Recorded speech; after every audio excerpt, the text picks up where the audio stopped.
GST పతనానికి కారణం ఏంటి? ఎవరి లెక్కలు వాళ్ళకుంటాయి. వరుసగా మొత్తం ఈ ప్రభుత్వం వచ్చినటువంటి 7 నెలల్లో 6 నెలల లెక్క తీసుకుంటే ఒక్క నెల మాత్రమే జిఎస్టీ పికప్ అయింది. మిగతా నెలలన్నీ కూడా అంటే లాస్ట్ ఇయర్తో కంపేర్ చేస్తారు ఎప్పుడైనా.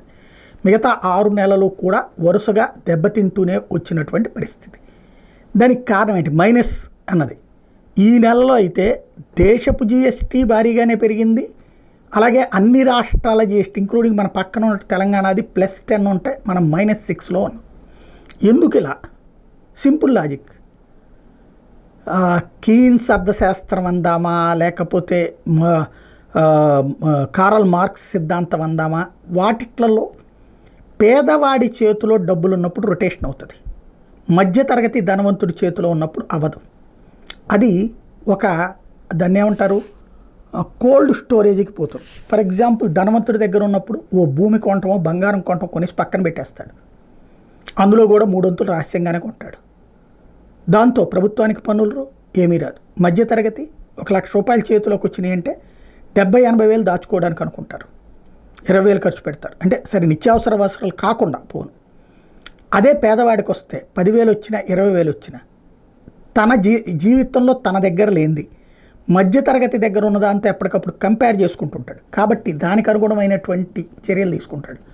అందులో భాగంగా జరిగేటటువంటి చర్యే స్కూటర్ కొనుక్కుంటాడు, లేకపోతే బైక్ కొనుక్కుంటాడు, టీవీ కొనుక్కుంటాడు. అంటే తన ఇంట్లో లేనివి ఫ్రిడ్జ్ కొనుక్కుంటాడు, ఇట్లాంటివి కొనుక్కుంటాడు. ఈవెన్ బట్టలు కొనుక్కుంటాడు, మంచి తిండి తింటాడు. వీటి ద్వారా ఆ డబ్బులు రొటేట్ అవుతాయి.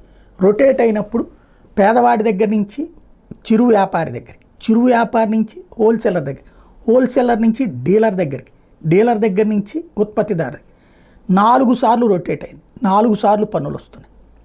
ఈ పన్నే జిఎస్టీ, జనరల్ సేల్స్ ట్యాక్స్కి సంబంధించినటువంటి అత్యంత ముఖ్యమైనటువంటిది అదే.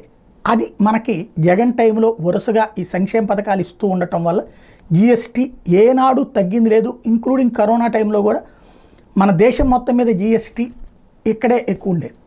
ఇప్పుడు ఆ సంక్షేమ పథకాలు ఆపేయడం వలన జిఎస్టీ లేదు. మరి ఇదే పరిస్థితి ఎప్పుడు ఉంటుందా?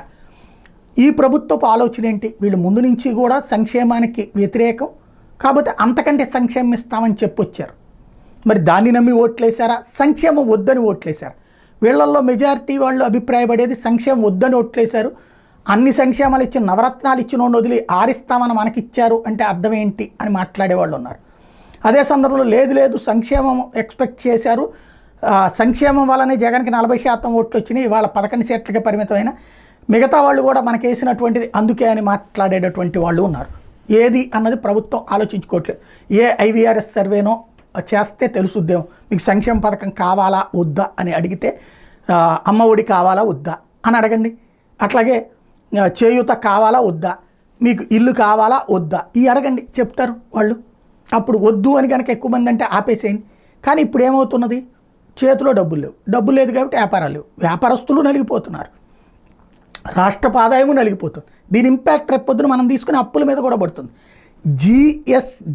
జిఎస్టీలు వస్తేనే కదా జిఎస్డిపి ఎంత ఉంటే అందులో 3% మనం లోన్ తీసుకోవడానికి వీలు ఉంటుంది. జిఎస్డిపి తగ్గితే మనం లోన్ తీసుకోవడానికి అవకాశాలు తగ్గిపోతాయి. కాబట్టి ఏం చేస్తారు? దీనికి పరిష్కారం ఏంటి? ఇప్పుడు ఈ ప్రభుత్వం కోరుకునేది ఏంటి? జనం వాళ్ళంతటా వాళ్ళు కష్టపడి సంపాదించుకోవాలి, మనం జస్ట్ ఒక ఫెసిలిటేటర్గా ఉండాలని. అప్పుడు ఏం జరగాలి? విపరీతమైన యాక్టివిటీ జరగాలి. లైక్ హైదరాబాద్లో ప్రభుత్వ సంక్షేమాలు అక్కర్లేదు, అక్కడ పనులు బోలెడన్ని ఉంటుంటాయి, ఖాళీగా ఎవడ కూర్చోవడానికి ఏం అవకాశం లేదు.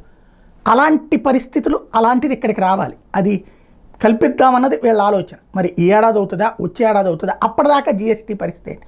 ఇంకోటి మైనస్ డెవలప్మెంట్ గ్రోత్ ఉన్నటువంటి సందర్భంలో ఇన్వెస్టర్లు వెనకాడతారు. కాబట్టి దీనికి మధ్య మార్గ పరిష్కారం ఏదో ఆలోచించుకోవాల్సి ఉంది.